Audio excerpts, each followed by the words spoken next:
Hello everyone, it's Kari and I'm back again to share a card for somebody that inspires me.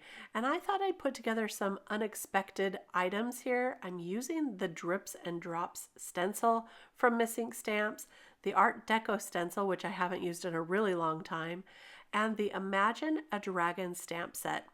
I already have these stamped out and I thought I would color some of these up to build a card. So look how cute these are. I love these. And the fun thing about this dragon set is you can color them any wacky colors you want, something unexpected. They lend themselves to anything like that. I'm going to start first with an A2 size panel and I'm going to tape off the Drips and Drops stencil just so I get that first little section here. And I'm just using some low tack tape to tape off those other sections. And I'm going to start stenciling this in the center with my lightest color, which is Squeezed Lemonade. Then I'm going to come in the first side here with some hot pink. This is Oxide ink in Picked Raspberry. And then I'll come in the other side with some peacock feathers. And when I blend back through with the yellow and the pink, we get a little orange section there. So I like to call this my lazy rainbow, only because I'm only using 3 colors. But when you blend them well together, they create a couple more colors. So we've got a little bit of green there going into the peacock feathers as well. And I think that's a really fun look and really simple. So now I'm going to take the mask of that stencil, and I love that Missing Stamps includes the masks as well. And I'm going to mask off the drips and drops and then add my Art Deco stencil. Now this is a very thin stencil and I already have it sprayed on the back with some adhesive that's removable. It's a spray adhesive. So that's going to stay really well in place, and I do recommend that for these really thin stencils. I'm using a light blue, but I inked it on a little bit darker than I normally would just so you could see it better in the video.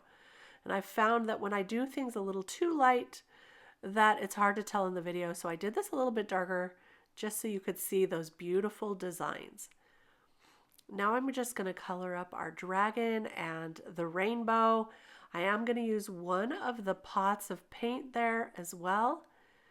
And this is really fun, easy coloring. I'm starting off with the yellow, and then I'm going to use purple for the second layer, or the last layer here. There's 3 different colors you can choose, so choose any colors you want. Make this a fun little rainbow. So I'm using a lighter purple there with that darker purple, and that really gives it a little pop. I forgot to color the little drops at the end of the rainbow, so I'm going to go back and do that now. And for some reason, I decided to go with orange for the first color. I wish I would have done pink, but orange is okay too. I ended up using hot pink on the dragons themselves. So this turned out just fine because I did represent all the colors. So I'm testing out some colors of pink here to color that dragon, and I found a really nice hot pink. I'm going to color his belly completely with that hot pink, and then I'm going to go in with a darker pink and color around the edges. I'm using very simple coloring today just to make these pop, but look, it's just a light pink in the center, dark pink around the edges, and it really looks great. Now I'm going to go in with kind of a blue-green. This is BG32, and I'm going to color the entire dragon with this color, and I'll use the color to add some more shading as well. So I'm really just using one color on this dragon. That makes it so super simple to get these colored up quick. So just one whole layer of this, and then you'll see at the end that I go in and give it some darker shading where I think it will have more shadowing. It's very simple. For the scales on the dragon on his back, I'm going to use pink, some of that darker pink as well, to match his belly, and also for the horns. But I did decide to bring in some blues here just so I can have all the colors represented. I'm going to color his wings blue. And I use the darker blue on the top and then come in with a lighter blue towards the bottom of his wing. So that's B06 and B21. And now I can use the coordinating dies to cut out the dragon, cut out the rainbow. And I love this die set because see, look, it's going to cut out those drops too around the rainbow. And these dragons makes it so easy with the dies for this particular set. So now that we've got them cut out, we can start laying out our scene here. And I thought this one would be really cute, right, flying over the top. And then this guy with the paintbrush and his little paint can, and he's like painting the rainbow here. I thought that was really super fun. For the sentiment, I chose one of the sentiments from the Imagine a Dragon stamp set, and this one says, "You inspire me." And I love that. It fits perfect right there. There are some other sentiments that would fit really well as well, but this is specifically for someone who is inspiring to me. I'm going to heat set it with some clear embossing powder. That's so I make sure I don't smear this sentiment now that I've got the whole background done. The clear embossing powder traps that ink inside and now it won't smear. It also gives it just a little bit of shine. I'm going to add a little bit of darkness to the bottom of this panel. So I'm coming in with some Faded Jeans Distress ink, and this just gives it like some grounding. And that's a place for the dragon to sit on. And I've pulled out my Prismacolor pencils to add some darkness around the ends of each of the drips. That just gives it some dimension. I know it's kind of hard to see on the video here. Hopefully you can see the little dark dimension there. Makes it look a little more 3D.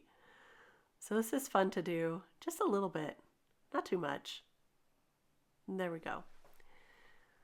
All right, now let's go ahead and put all of this together. I'm going to glue down the rainbow with some liquid adhesive and also the paint can, but I think I'll pop up those dragons with some foam adhesive. I love a little dimension to my cards, so I do use quite a bit of foam adhesive.